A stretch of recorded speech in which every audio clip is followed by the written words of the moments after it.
Hey! It's, what day is it? This is Ryan. Hey. It's Friday. It's Friday. It's Friday the 9th? No. I don't know. Friday the 9th. I don't like to be like super Blair Witch Project-y and move the thing around.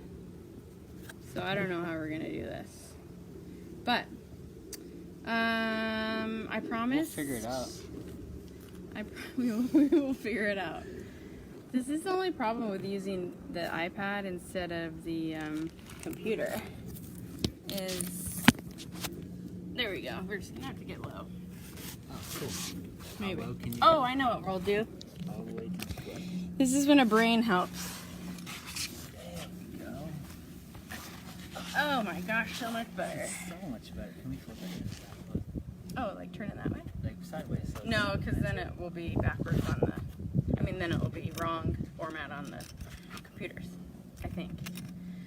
So anyways, we're here on my Instagram.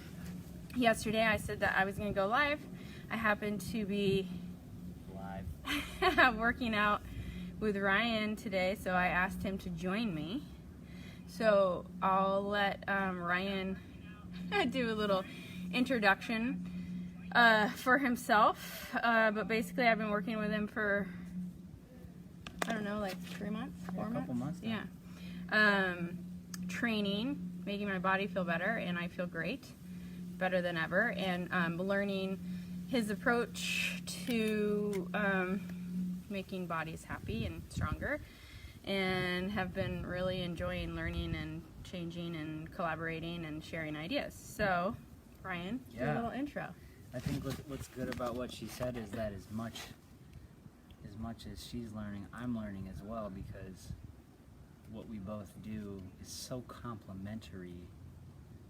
It's cool to just throw ideas out and collaborate. Go, well, how would you approach this, and how would you approach that, and how I would approach this and approach that. But I come from more of a strength background, kettlebells, barbells, body weight.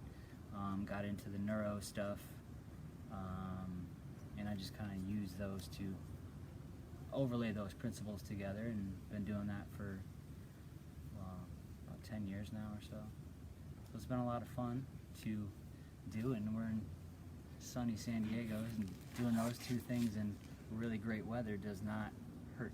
No, I like this weather. I do too. It was a little hot from our workout today, but I'm headed to Berlin this weekend for the 5th International Fascia Research Congress, and it's like wintertime there. It's like in the 40s and 50s. So I'm enjoying the sunshine, and we'll go to the beach today before I leave. How many times have you been to Berlin? 0. This is my first time to Europe, so anybody that lives in Berlin and wants to say hello, I'll be there. And how long is that trip? I'll be in Berlin from Sunday to the following Saturday. For how long is the flight? Oh, I don't know, like 10 hours? Yeah. 10 to 12 hours? Well, so something I'm curious about, Anna, is I know we think we were going to talk about breathing, but now that something popped up in my head, Right. I want to learn. You do a lot of traveling. Yes. What would you say are your top 3 self-care activities you do pre and post travel? Because I know traveling can be very hard on the body. Yes. Traveling is like super hard on the body. Like probably harder than people really give it credit to. See, I just didn't even know I was going to ask her this, so she's just... Yeah, and I think obviously it's one of those things that you learn the hard way how hard it is on your body. And I don't think it's just the sitting for a long time that's so hard on your body, all the sedentary stuff, being in the airport, being on the plane, traveling to the airport, but even just the G-forces involved with the takeoff. We go through about half a G-force in takeoff, and that has a huge effect on the fluid in our body. It's like my favorite part of the trip. The G-force, yeah, the takeoff. I mean, it's fun. It's like riding a roller coaster, right? Yeah. But it's not the greatest thing for your tissues and your vestibular system, as you know. And so that tightens us up probably just as much, if not more, than the act of sitting in the seat for so long. So the things I do before the flight, I try to move my body. So even if it's just like a 5 to 10 minute movement session in the airport, like sometimes I even do it standing in line if I'm not to the airport long enough, like spinal rolls, knee circles, pelvic clot. You have some good little flows I've seen you post. Yeah, so a lot of them have been from you guys, adding in some simple mobility things that are like way better bang for your buck and actually in more functional positions, and some of the mobility stuff that I used to choose from, which is a lot of like sitting on the floor work. So that's been really nice to have those. And you know, tools. what's cool about you say that is on the floor, whether you're doing it on the floor or standing, right? I think like you could easily jump down on the floor in an airport. Oh, I mean, yeah, it's not absolutely. as clean or whatever is whatever, but like neither are planes, so Yeah. you know what I'm saying?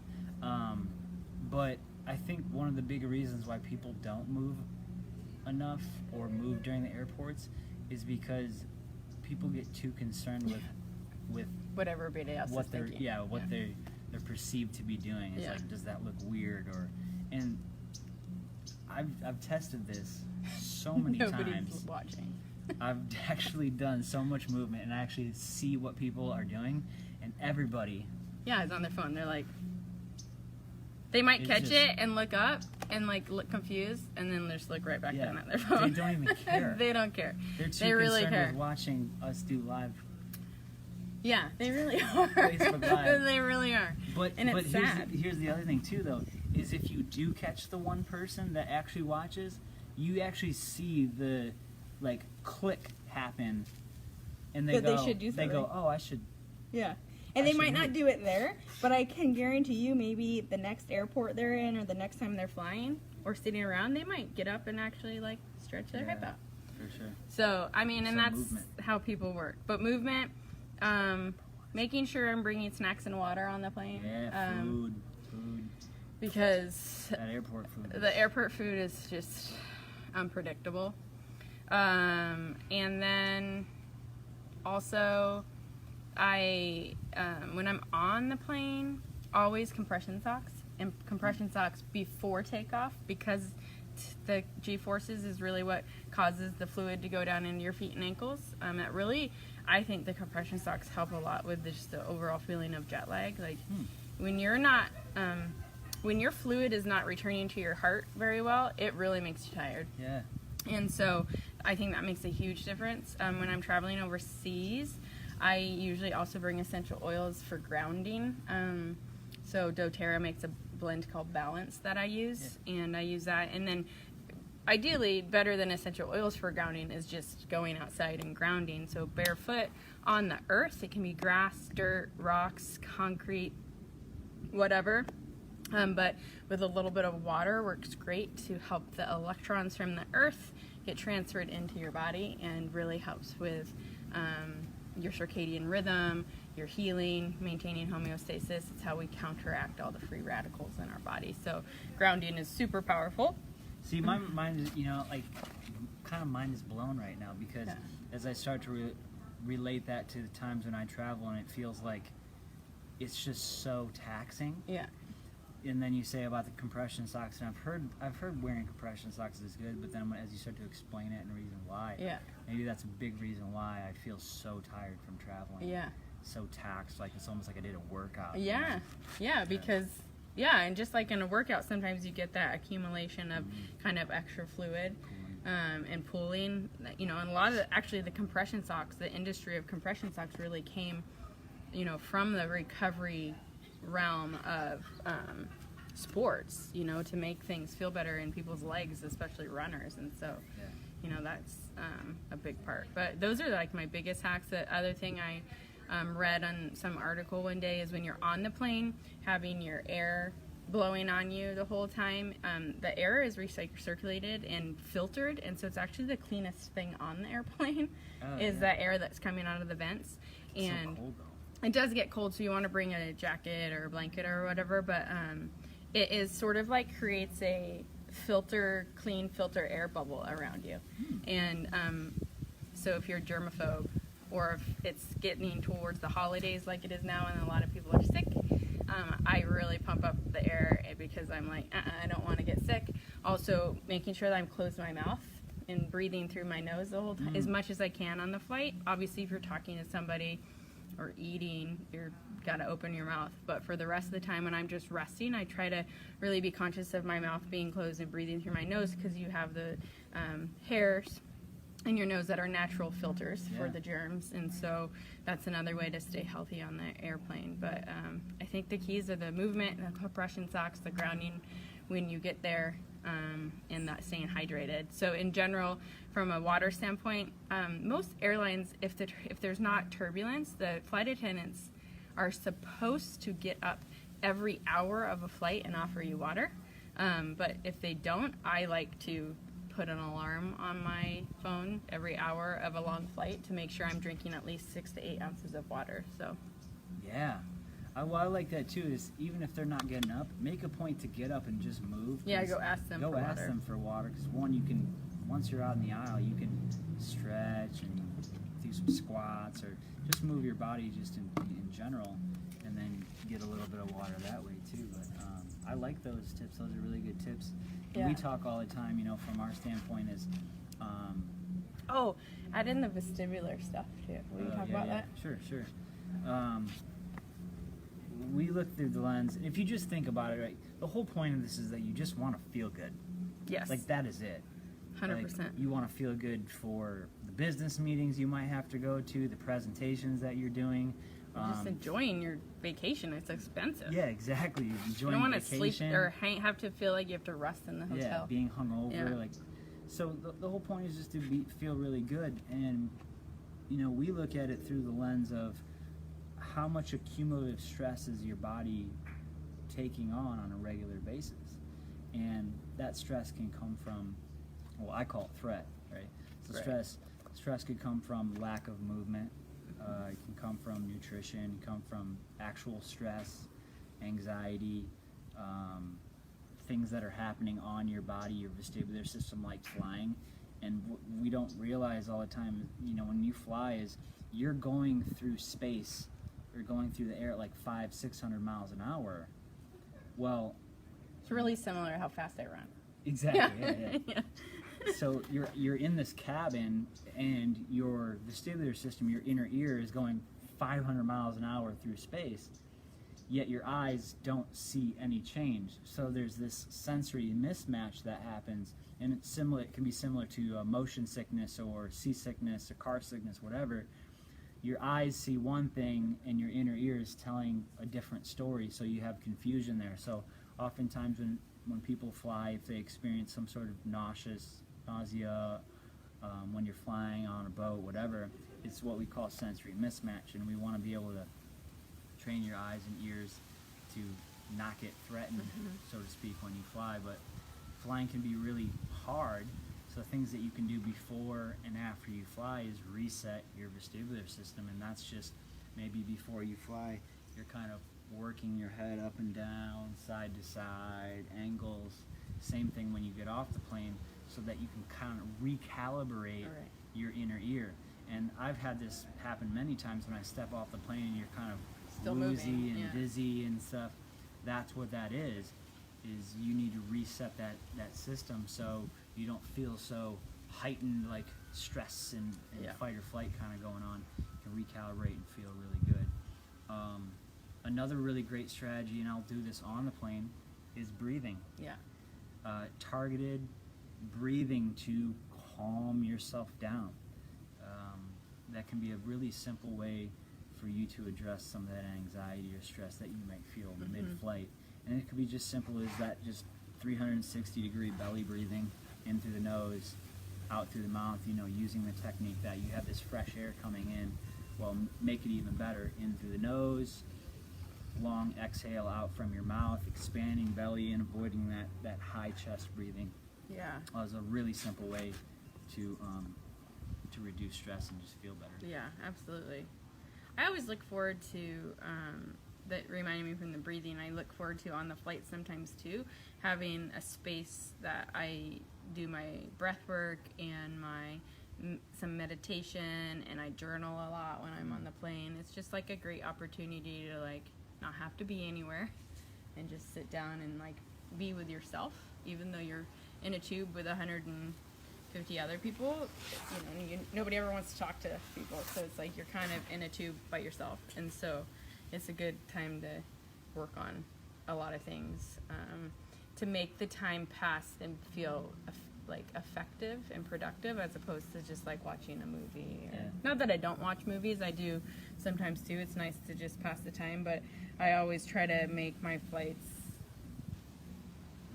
do something a little bit more for me, like have a benefit besides like making me feel so tired. Yeah. So it's free time that it's almost like free time, focused time. You know absolutely. What I mean? Yeah, it's really good for that. It's like detention hall.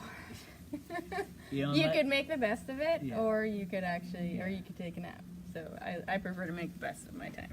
And for that it all depends on how you feel, right? You might need that time Absolutely. to practice the self-care of reflection or taking a nap, or maybe it is that only time where you actually get to watch something that stimulates you in a different way. So like really being able to critically think about what do you need in that moment to give yourself that.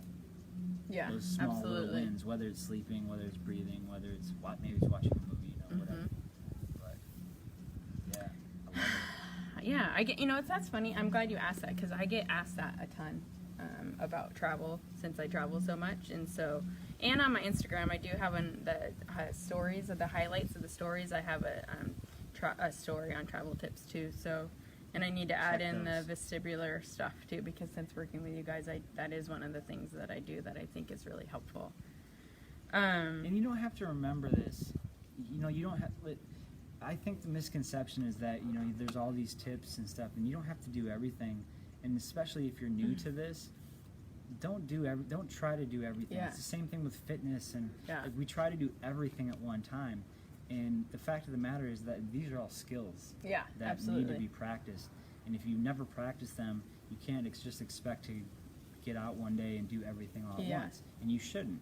But you should try some things on to see how they fit you, fit your lifestyle, For and sure. see if it helps move your needle, your health needle, in the right direction. If it does, just do the best you can and practice it. If you forget, that's okay. Don't beat yourself up about it. Just move on and continue to try. Absolutely. I was just talking about that with my friend Jason, a fellow coach, on the phone this morning. We were just talking about in my career, as I've learned stuff, I'm really good at taking something I learned and then trying it out and see how it does. And one thing at a time. I'm not going to try 6 things at once, but try just making a point to drink the water every hour on the flight. Notice how you feel before and after. Notice, whoa, so weird. Jason just got on to watch, and that's who I was talking about. Whoa. That's quantum physics at work, for the record. But anyways, just take one thing at a time. The key, though, to knowing if it's going to be something you want to continue to implement is you have to do a little check-in at the beginning. A check-in with how you feel before and after the flight. So you know that, the flight that I added in the water made all the difference, or the flight that I added in the compression socks made all the difference. And then you're taking a more educated approach to figuring out what's best for you. And that's how I think, like, when I work with clients, and Ryan probably feels this way too when he works with clients, is every person that comes to me is just like a guinea pig that I get to experiment with and see what is best for their body. And so every time I'm checking in with them on objective measures and subjective measures, and then I'm providing an intervention, whether it's a manual therapy or a movement or whatever, and then we're rechecking whatever the objective or subjective measurement was, and we're seeing what change occurred, if any, and was it one we liked. If it was one we liked, then yes, we're on the right track, continue. If it was one we didn't like, I'm like, okay, that's not the right answer for us at this point in time, and move on. So I do that with everything. Exactly, it might change. We just did it. So assess, reassess. We just probably in our session assessed and reassessed 30 times. A lot, yeah. Probably 30 times within an hour. We assessed, reassessed. Yeah. Maybe not that many, but it was up there. And just to see, well, what is her body like, and then how much do we need to give her? Because if she's assessing well and then reassessing and then reassessing well, but then all of a sudden we do one more set or one more rep and it's like, oh, I didn't like that. That's a good indicator that was enough for today. Yeah, that was enough. Same thing with you. It is always reassess is one of the most underutilized tools. 100%. And it's so simple to do. You can just do a check-in. Yeah. Just do it. The check-in is so huge. Just check in with yourself to see what do you need right now. Years ago, I took a Eric Franklin course and for the Franklin method, and his work is so amazing. But that is like the foundation of it is a check-in. Like he was like, you cannot make a change unless you know where you're starting. And I'm like, that's so true. Like if I'm trying to go somewhere, if I'm pulling up my Google Maps and I'm typing in the address of where I'm going, if I don't know where I'm starting, it doesn't matter where I'm going because I'm not going to get there. Yeah. Right, exactly. Or I'm not ever going to figure out how to get there if I don't know where I'm starting. Yeah. And so it's like the check-in has just been like... Yeah, I said that backwards. But you could get there. Yeah. You still could get there. If you don't know where to get. Yeah. So that has just been, as the years go by since I first heard that from Eric Franklin, it's just like I've gotten more and more in tune with like constant assessment, reassessment. And sometimes I think when we call it an assessment, people like, don't think that they're capable to do it on their own. It's like, no, just simply a check-in. And so all of my movement sessions that I put out there for people, there is a moment where we do a body scan at the beginning and a body scan at the end. Because some people, when you don't have a very good awareness of your body, when you're a floating head, I call it, you don't even know where to start with the check-in. You're like, I don't know how I feel. And so I do like a body scan for people, so it's almost like giving them a word bank to pick from of like, oh yeah, that's how I feel. And it's like sometimes you know how you're feeling, but you just can't articulate it. And so if somebody can kind of like feed you a word bank, it's like, oh, that's the thing I feel. And so I do a body scan check-in, and at the end, after all the movement, I do another body scan check-in, so you can just see how you felt for yourself. And that's on, if you want to check that out, that's on all of my audio movement sessions, so on my website, and I'll put a link in the thing after we're done. But it's the Move With Me on my website, and then also my 14-day Make Moves Challenge had that in it too, and so I think it's just a cool way to do it. And it's sort of the body scan is taken a little bit from the John Kabat-Zinn mindfulness-based reduction, stress reduction, mindfulness-based stress reduction. Anyways, it's you brought that point up, and I think it's just to kind of add a little bit to it is like the way you are, the way you feel, the way you describe things is very subjective, right? In terms of like you. Because you could describe something as painful, while I might describe the exact same sensation to me as tight. right. It doesn't matter what you call it. Is finding the baseline and saying, hey, did it get better? Did it stay the same, or did it get worse after you're doing something? Or like too, like we do in the sessions, it's just a general range of motion test as a baseline. Yep. What's your range of motion to start with? What's your range of motion to finish? Did it change? How's it? And then what's the quality of feeling in the change? Yeah. All right. We've been babbling for a while about good stuff, good talk. But I have a couple questions that I got from Instagram friends. Love Instagrams. One was from my friend Caroline. She said, tips on teaching others proper breathing during exercise, please, specifically during high-intensity exercise or endurance training.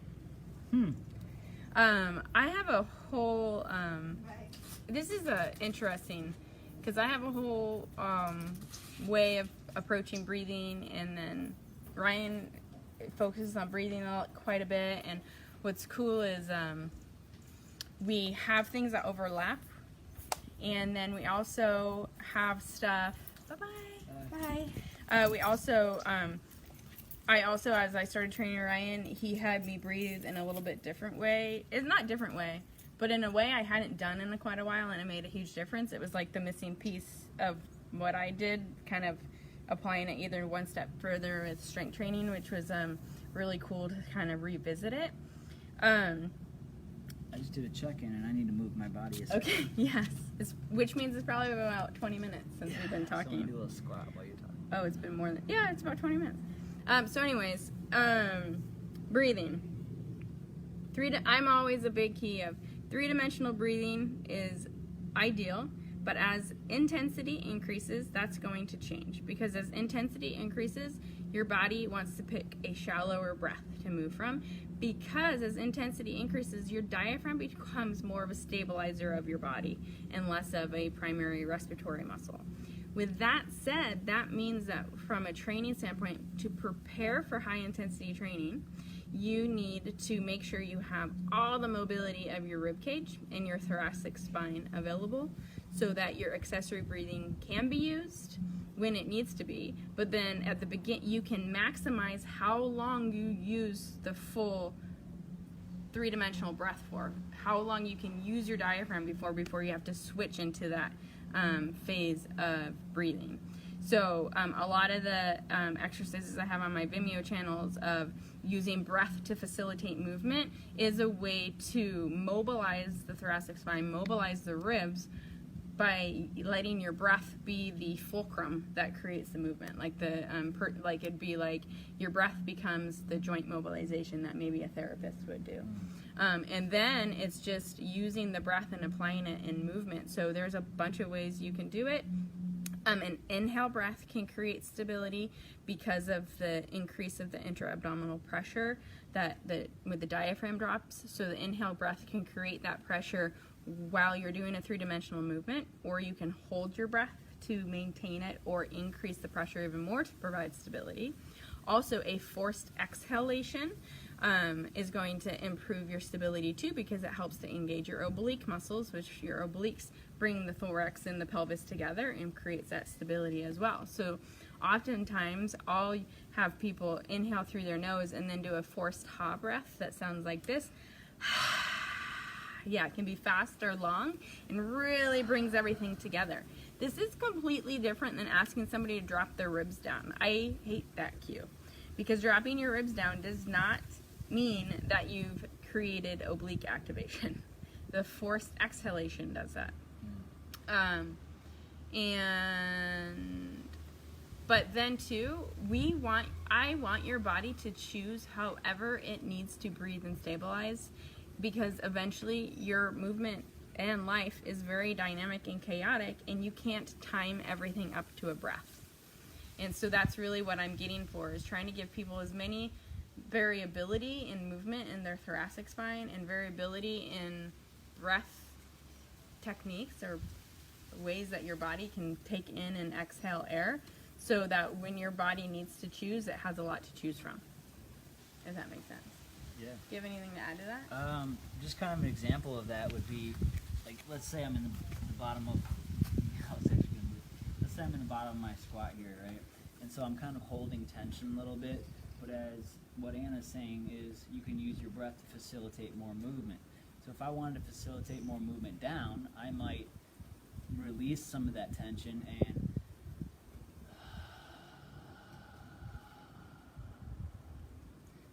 I got maybe an inch more out of that from here to here, just by adding a little bit of breathing. Now I'm in this position here, and I tend to have a kind of rounded spine. If I wanted to facilitate more movement to open my thoracic spine, I might inhale to create some space. Exhale to create some depth in my squat. Two just really simple examples of that, but as to what Anna's saying, it depends on what you're doing. If you're moving with an implement or load, like a barbell or a kettlebell, you're going to have to hold a little bit more tension until that implement becomes so easy that it's not hard for you. And that's really important to understand, is if you're 70 years old and you've never squatted before, you're going to have to breathe drastically different than someone who is maybe 16 and squats every single day, or whatever. The point is that you're at a different journey than the next person. Intensity is going to change as well. Your breathing while doing running at a certain time in your life might be very intense until you've trained that for so long that it's not intense anymore, Right. and then your breathing changes. Yeah, I think it's good. I mean, we could talk for days just about breathing alone. Like, I think both of us could fill a weekend workshop on breathing. So, I mean, it's hard to answer a question quickly in that sense, but I think it gives you a good example of there's like just so much range. There's so much ways to use the breath to. There's just so many ways to use the breath to make changes in your body and help your body and help movement and help strength and help emotions. Like, to simplify this a little bit more, and you can tell me if you disagree, but if I'm looking to increase my movement quality without a lot of load, right, with no load essentially, just moving, then I'm going to want to use my breath exhaling in a calm fashion, that 360 degrees. If I'm moving under a load that's challenging, then I'm going to want to hold more tension for strength. So I might do something like hold that tension, and then at the top of something like the squat, I might exhale to release the tension and then reset my breath. So at the top, hold tension. So you have to kind of pick and choose where you're holding your tension, where you're holding your breath, and where you're resetting your breath depending on the exercise. yeah. If it's high intensity exercise, more breath matching would be my suggestion. You know, finding to have more rhythmic breathing while you're doing that exercise, depending on what it is. For example, if I was doing like squat thrusters, it might be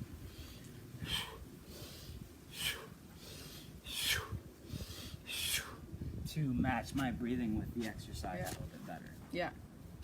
Yeah, I love it. There's just so I think breath is one of the most underused props, I guess, if I were to put a label on it, props to change people's movement experience. Yeah. Yeah, breathing is the most autonomous thing that you do. Yeah. And because of that, it's really easy to be bad at breathing and getting the bad breathing patterns from life. Yeah. Right? So pay it's attention cool. more to your breathing. Yeah. And assess.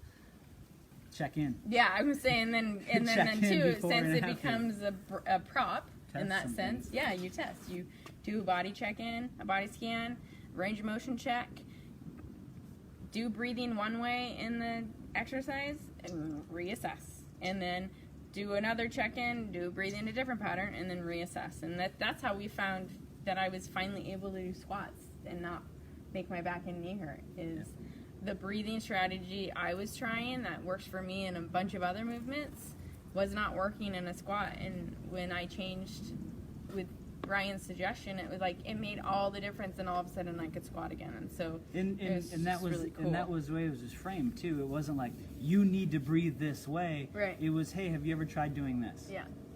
Well, no. I'm gonna try. Okay, just try it. See Yeah. how it is. And then afterwards, it was literally one squat. Try this. Was same, better, or worse? Yeah. Oh, it's better. Cool. Let's try that strategy then. Right. Which is like That's it. so cool when you approach things that way, because, you know, I speak to this in like with the Barral Institute stuff, osteopathic medicine way, is like the body is the smartest one in the room.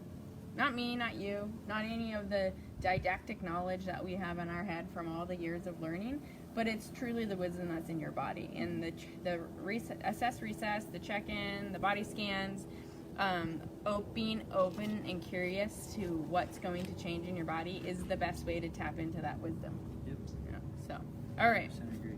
Oh, and too, if you want to learn more on the breathing stuff, I have a longer YouTube video just with some drills to improve thoracic mobility, and some of my sort of more three-dimensional breath stuff that I'll drop in the notes, and then I'll also drop in the notes for Ryan's Breathing 101 program, which I actually went through, and it's a really great program. Has got some really great drills and stuff in it too, on death of the deaf. Yep. It's a great way to check in with your breathing. If you're stuck in a poor breathing pattern just in everyday life, then the breathing course is really going to address that to start trying some things to improve your breath mechanics throughout your day and your oxygen, carbon dioxide, exchange, Yeah. balance and stuff. So my other question I got on Instagram was from @JamesOrJelly, and he or she said, "Why the hell do I feel so much better when doing crawling patterns? For example, bear crawls, primal," and then I can't read the rest of it because of the Instagram thing. But yeah, basically, why do they feel better with a crawling pattern? So I've got some thoughts on this. Yeah, I can got say. some thoughts Well, on it too. if you think of it from this way, from a learning perspective, crawling is one of the first things that you learn as you start to move.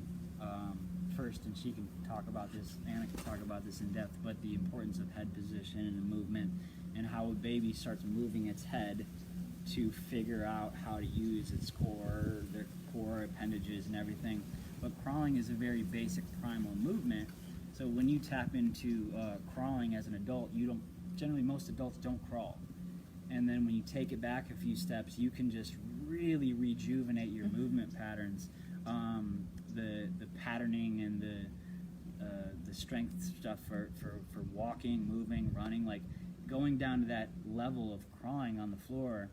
Not only are you getting closer to the ground and being more grounded, using more sensory input from your hands and feet, but you're stimulating your ability to pattern your contralateral movement much better. So Your brain loves it. Your brain loves it just because it's so good. It's endorphins and dopamine and oxytocin and all that stuff, serotonin going into your brain to just make you feel good. Yeah. So that's in just a really simple explanation. Yeah, 100%. That's why. I would agree. I mean, it's a pattern that is embedded in our evolutionary life, like our life from a baby on up. So it's sort of like hitting the Control Alt Delete, or I guess nowadays it would be on an iPhone, the volume buttons and the reset. The hard reset on a phone. It's like a hard reset for our body to sort of like reconnect our brain to our body, and that cross-lateral connection, the head control, the vestibular stimulation that happens when you're in a crawling position. There's just so much. Yeah, the return to sensing through our hands, weight bearing through our hands. There's just so much that is involved in the crawling, and being on the ground requires a lot of mobility in our body, which requires us to open up our pelvis, which gets us out of our primal reflex of threat. And so it helps to balance the nervous system. It's also a movement that's embedded in our history of human beings. So it's a 6 million year old pattern, that we spend time on the floor and move from the floor, eventually from crawling to standing to running to walking to running. So, have you heard of Original Strength? Yeah. Yeah. So Original Strength. Yeah. They're a company. They call it a reset, right? Yeah, it's just a reset. So Original Strength is like, it's based on crawling and moving your head and everything, and we use those. I use them virtually every single day in my classes that I teach. Start doing rocking. Here's some examples, right? Just rocking back and forth. What does a baby do? Yeah, rocking's Just so rocking. calming to the nervous system. So you're stimulating your vestibular system, your nervous system. You're integrating your wrists, your knees, your hips, your ankles to your entire body. You can add a little bit more rotation here, so you're stimulating that way, and then you get it's just the whole system is based off that, and it's so simple. Yeah. But yeah, we don't do it. That's what I love too. Is like the more I learn about everything,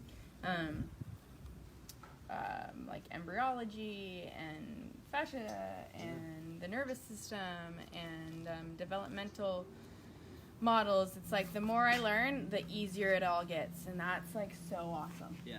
Right? Yep. Like that makes the application so awesome that sometimes when people come to work with me, it's like such simple fixes that I'm like, I feel really bad charging you $175.